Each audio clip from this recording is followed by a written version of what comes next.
வார்த்தைக்கு கீழ்ப்படியலை, அலட்சியப்படுத்தினேன்.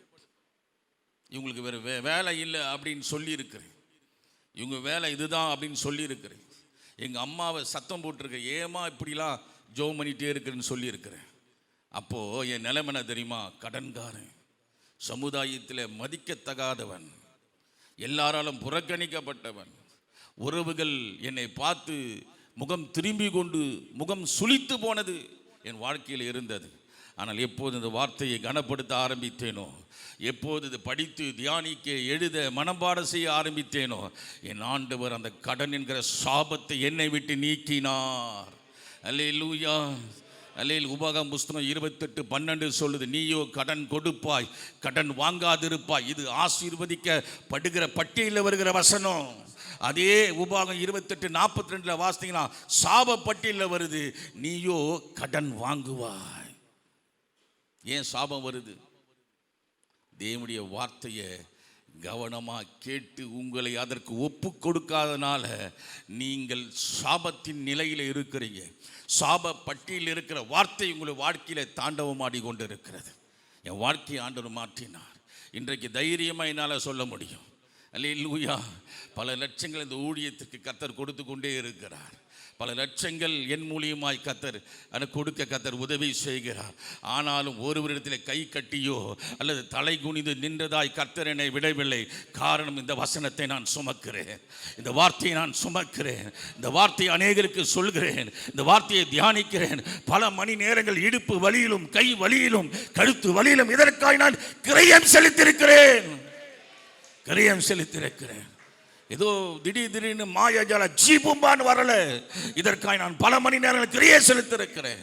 என் கழுத்து வலியிலே உட்கார்ந்து படித்திருக்கிறேன், என் இடுப்பு வலியில உட்கார்ந்து படித்திருக்கிறேன், என் கை வலிக்க எழுதியிருக்கிறேன் பல மணி நேரங்கள். இந்த வார்த்தை என்னை கனப்படுத்தியது. அல்லேலூயா, அல்லேலூயா. இன்றைக்கு நான் சொன்ன பல லட்சங்களை கொடுக்க எத்தனை பேர் ஆயத்தம்? ஏன்னா அன்றைக்கு நான் நம்பிக்கைக்குரிய இடத்துல நான் இல்லை. ஆனால் இன்னைக்கு நம்பிக்கைக்குரிய வார்த்தையை சுமக்கிறதுனால என்னை நம்பி நீங்கள் சொல்லுங்க பாஸ்டர், நாங்கள் கொடுக்குறோம். இந்த நம்பிக்கை என்னால் அல்ல, தேங்க்யூல்லா, நான் சுமக்கிற இந்த வார்த்தையினால. தேங்க்யூல்லா. கவனமாய் கேளுங்க, கர்த்தர் உங்களை எஜமானாய் மாற்றுவார். இந்த வார்த்தை யாரெல்லாம் கனப்படுத்துகிறார்களோ அவர்களை கர்த்தனை திரும்ப சொல்கிறேன், எஜமானாய் கர்த்தர் மாற்றுவார். அநேகருக்கு நீங்கள் ஆசீர்வாதமாக இருப்பீர்கள். பல அதிகாரத்திலே நீங்கள் உட்காருவீர்கள். பல சிங்காசனங்களை கர்த்தர் உயர்த்தி உட்கார வைப்பார். பல படிப்புகள், பல பட்டங்களை பெற்று நிற்பீர்கள். நீங்கள் பெரிய பட்டதாரியாக இருப்பீர்கள். உங்கள் பிள்ளைகள், உங்கள் சந்ததிகள் பெரிய பெரிய இடங்களிலே, பெரிய பெரிய வேலைகளிலே அவர்கள் நிற்க தேங்க்யூல்லா, தேவன் உதவி செய்வார். அல்லேலூயா. தேவனால் முடியும், தேவனால் முடியும். உழைப்பினால் முடியும் என்று சொன்னால் ஏன் அழைப்பினால் முடியாதா? உழைப்பினால் முடியன்றான். உழைத்தால் நான் உழைக்க வேண்டாம் என்று சொல்ல, உழைப்புக்கு எதிரி இல்லை. பைபிள் சொல்றது உழைக்கணும், வேலை செய்யாதவன் சாப்பிடக்கூடாதுன்னு சொல்றார் பவுல். நான் அதற்கு எதிரி இல்லை. நான் என்ன சொல்றேன்னா, உழைப்பு ஒருவனை உயர்த்துகிறது என்று சொன்னார். என் அழைப்பு ஒருவனை, தேவ பிள்ளைகளை உயர்த்தும். அழைப்பின் மூலியமாய் வருகிற வார்த்தை உயர்த்தும்.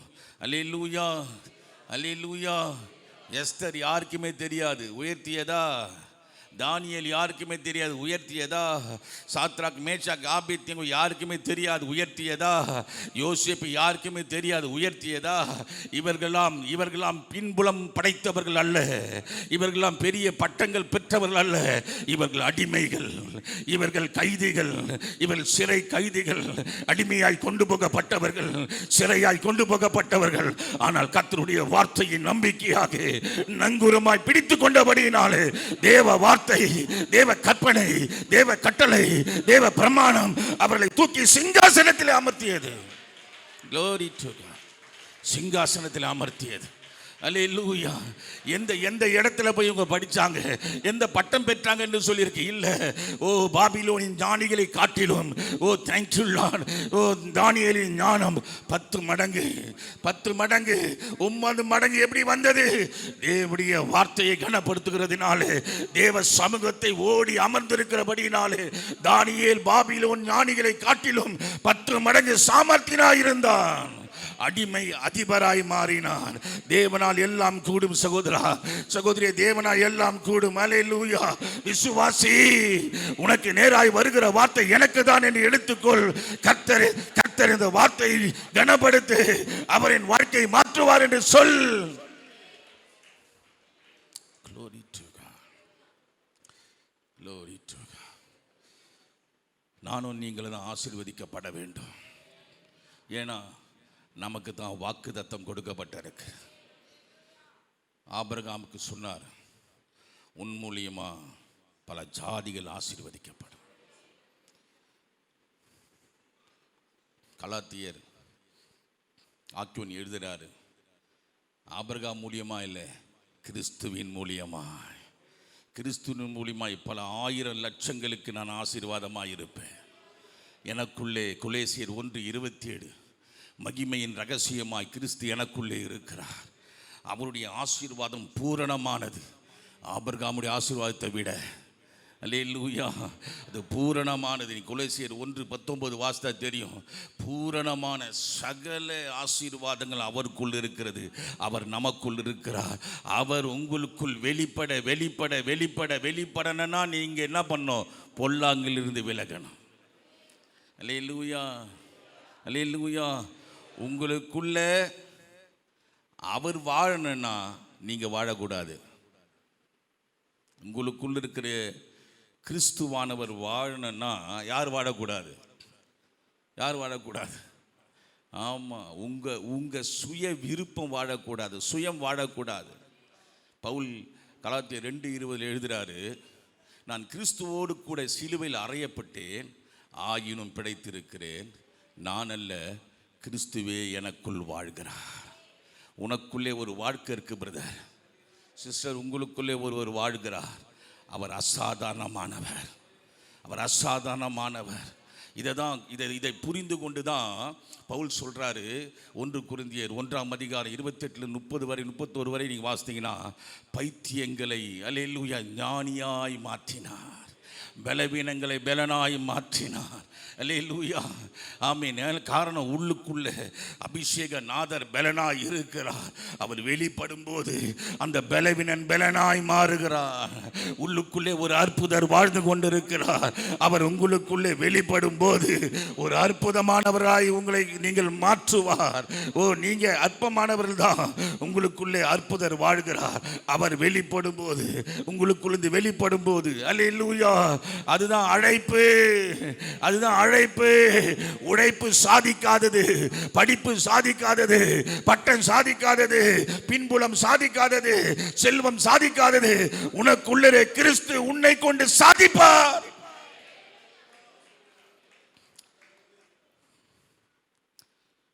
இந்த உலகத்தின் ஆசீர்வாதங்கள் ஒரு எல்லை வரை தான். ஆனால் உங்களுக்குள்ள ஒரு ஆசீர்வாதம் இருக்கு, கிறிஸ்துவானவர். அந்த ஆசீர்வாதம் இருக்கு பாருங்க, அது இயற்கை. அல்லேலூயா அல்லேலூயா அல்லேலூயா. பணம் கொடுத்து கூட வாங்க முடியாத ஒரு எல்லை இருக்கு. ஆனால் உங்களுக்குள் வாழ்கிற கிறிஸ்துவானவர், அல்லேலூயா, நீங்கள் உங்களிலிருந்து அவர் வெளிப்படும் போது, அவர் வாழ விட்டா முடியாதது முடியும். பக்கத்தில் பார்த்து சொல்லுங்க, உங்களுக்குள்ள நீங்கள் நம்புறீங்களோ நீங்கள் நம்பலையோ, இயேசு உங்களுக்குள் வாழ்கிறார். நான் வசனத்தைப்படி சொல்கிறேன். வானமும் பூமியும் அழிந்தாலும் அழியாத வார்த்தையை நம்பி சொல்கிறேன். உங்களுக்குள்ள இயேசு இருக்கிறார். முடியாததை முடிப்பார், நடக்காததை நடத்துவார். அல்லேலூயா, அல்லேலூயா, glory to God. இப்போ அவர் உங்கள் வாழ்க்கையில் முடியாததை முடிக்கணும், நடக்காததை நடத்தணும் அப்படின்னு சொன்னால் நீங்கள் என்ன பண்ணணும்? அவரை வாழ விடணும். அதுதான் மனம் திரும்புதல். செத்த கிரியைகள் உங்களை விட்டு நீங்குவது தான் மனம் திரும்புதல். செத்த கிரியைகள், பழைய மனுஷனுடைய சோபங்கள், அதெல்லாம் உங்களை விட்டு என்ன பண்ண? ஒரே நாளில் நீங்கள் அவரை வாழ விட்டு பாருங்க, உங்களுக்குள்ளே இருக்கிற செத்த கிரியைகள் அவை கொஞ்சம் கொஞ்சமாக அது அப்படியே வெளியேறிட்டே இருக்கும். அல்லது பலவீனப்பட்டு போயிட்டே இருக்கும். யாரை வாழ விடணும்?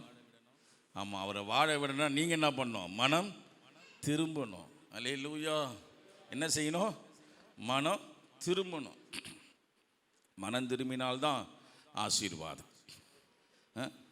இன்றைக்கி சோஷியல் மீடியாவில் நீ தலையாயிடுவ, நீ வந்து மேலாயிடுவ, அதோ அதை பர்ஸில் பணத்தை பாரு, அதோ நீ வந்து 2 கார் வச்சுக்கிற 4 கார் ஆகிடும், இப்படிலாம் பொய் சொல்ல நான் விரும்பலை. உங்களை வந்து உணர்ச்சி வசப்பட நான் விரும்பலை. அல்லேலூயா. சத்தியத்தை சத்தியமாக சொல்ல விரும்புகிறேன். ஏன்னா நான் தகப்பன். அல்லேலூயா. அவங்களாம் யாரும் எனக்கு தெரியாது, உங்களுக்கு என்ன உறவுன்னு எனக்கு தெரியாது. ஆனால் எனக்கும் உங்களுக்கு ஒரு உறவு இருக்குது. நான் ஆவிக்குரிய தகப்பன். எனக்கு தேவன் கொடுத்துருக்க ஆவிக்குரிய பிள்ளைகள் நல்லா வாழ நான் நிச்சயமாக விரும்புகிறேன். மற்றவங்க எப்படி தெரியாது. ஒரு வேளை உங்கள் பாக்கெட்டு இருக்கிற காசை அடிக்கிறதுக்கு எதனா சொல்லலாம், எதனா ஒரு தீர்க்க தரிசனம் சொல்லி ஒரு வீடு அப்படி மேலே ஏறுது பார், இதெல்லாம் எனக்கு சொல்ல தெரியாது. வருது இதெல்லாம் எனக்கு தெரியாது. உங்களை உணர்ச்சி வசப்பட அல்ல, உங்களை உணர்த்தி மனம் திரும்ப வேண்டும். அல்லேலூயா. நீங்கள் மனம் திரும்பாம பரலோகத்தின் ஆசீர்வாதங்களை, இந்த பூமிக்குரிய ஆசீர்வாதங்களை ஜோதிகளின் பிதாவிடத்தில் பெற்றுக்கொள்ளவே முடியாது. ஏதோ நீங்கள் உழைக்கிறீங்க, அந்த உழைப்பில் சில வருமானங்கள் வரும், ஆனால் அது உங்களை நிறைவாய் மாற்றிடாது. வயிற்றுக்கு போகிற ஆசீர்வாதம் 2 இடத்துல இருக்குது, 2 அற்புதம் இருக்குது. ஒன்று மத்தேயு 14ஆம் அதிகாரத்தில் ஒரு அற்புதம், 5 அப்பம் 2 மீன். மத்தேயு 15ஆம் அதிகாரத்தில் 7 அப்பம் சில சிறு மீன்கள். இந்த 2 அற்புதம் தேவன் செஞ்சிருக்கிறார். நீங்கள் பார்த்தீங்கன்னா அங்கே திருப்தியாக்கி போஷித்து, எப்படி வார்த்தை எப்படி வருது? எப்படி வருது? ஆனால் உங்கள் உழைப்பு உங்களை திருப்தி ஆக்காது, ஒரு குறைவு வந்துட்டே இருக்கும். நீங்கள் செக் பண்ணி பாருங்களேன். நீங்கள் உழைத்து ஏதோ ஒரு எல்லையில் குறைவு வந்துட்டே இருக்கும். என்னடா அது, நம்ம எப்படியாவது அப்படியே ஏறிடலான்னு பார்த்தா ஜான் ஏறுது, என்ன பண்ணுது? முடம் சறுக்குது. இதுதான் உழைப்பு. அல்லேலூயா. ஆனால் அழைப்பு எப்படி தெரியுமா? நீங்கள் சத்தியத்தை கேட்டு நடக்க உங்களை ஒப்பு கொடுத்துட்டீங்கன்னா ஏறு முகம்தான். பக்கத்தில் பார்த்து சொல்லுங்க, வார்த்தையை கேட்டு நீங்கள் மனம் திரும்புதலுக்கு ஒப்பு கொடுத்துட்டீங்கன்னா, மனம் திரும்புதலுக்கு ஆழப்பட ஒப்பு கொடுத்துட்டீங்கன்னா ஏறு முகம்தான். வெற்றி நடை போட்டு சிகரத்தில் ஏறுன்னு யாரோ சொல்லிட்டு இருக்கிறாங்க. சொல்ல வேண்டியவங்க நம்ம தான். அல்லேலூயா. சொல்ல வேண்டிய நம்ம தான். ஆனால் சொல்ல வேண்டிய நம்ம சொல்லாதனால என்ன பண்ணுறாங்க? மற்றவங்களாம் சொல்லிட்டு இருக்கிறாங்க. அல்லேலூயா. 2 கொரிந்தியர் 2:14 எழுதப்பட்டிருக்கிறது. என் வேதம் சொல்லுது, கிறிஸ்துக்குள் எப்போதும் வெற்றி சிறக்க பண்ணுகிற தேவனுக்கு ஸ்தோத்திரம். அவங்களுக்கு யாருன்னா சொன்னாங்களா அதை? ஆனால் எனக்கு சொல்லியிருக்கு இந்த வார்த்தை. கிறிஸ்துக்குள் எப்பொழுதும் எல்லா இடங்களிலும், அல்லேலூயா, எல்லா இடங்களிலும் எப்பொழுதும் வெற்றி சிறக்கம். அப்போ நம்ம தானே வெற்றி நடை போடணும், நம்ம தானே சிகரத்தில் ஏறணும். அல்லேலூயா, அல்லேலூயா, அல்லேலூயா. அவங்க சொல்லுவாங்க, செய்ய மாட்டாங்க. ஆனால் ஆண்டவருடைய பிள்ளைகளை ஆண்டவர் சொல்ல வைப்பார், செய்ய வைப்பார். அல்லேலூயா, அல்லேலூயா. கொஞ்சம் வாயை தேடுங்க. நான் உங்களுக்கு தானே சொல்கிறேன். அவர்கள் சொல்லுவாங்க, செய்ய மாட்டாங்க. அல்லேலூயா. ஆனால் தேவ வார்த்தை சொன்னதுன்னா அது நிச்சயம் நிறைவேறும், நிச்சயம் நிறைவேறும், நிச்சயம் நிறைவேறும். ஆமாம், நீங்கள் தேவனுடைய ஆலயத்தில் வந்தால் தேவனை ஆர்ப்பரிங்க. எங்கள் பிரச்சனை இல்லாமல் இல்லைங்க. யாருக்கு தான் பிரச்சனை இல்லை? நம்மை காட்டிலும் தேவனை ஆராதிக்காத ஜனங்களுக்கு பிரச்சனை இருக்குது. ஆனால் எனக்கு ஒரு நம்பிக்கை என்னன்னா, அவர் சொல்லியிருக்கிறாரு, எல்லா மனுஷனுக்கும் வரும் சோதனை தான். 1 கொரிந்தியர் 10:13 அவர் சொல்லியிருக்கிறார், மனுஷனுக்கு நேரிடும் சோதனை அல்லாமல் உனக்கு நேரிடலப்பா. அப்போ என்ன அர்த்தம்? நமக்கு வர சோதனை அவங்களுக்கு வருது, ஆனால் அவங்கள தாங்கிறதுக்கு யாரும் இல்லை. இப்போ சோதனை வந்துடுச்சுன்னா அவங்க விழுந்துடுவாங்க. ஆனால் சோதனை எனக்கு அனுமதிச்சார்னா நான் விழுந்தா அவர் தாங்குவார். அல்லேலூயா.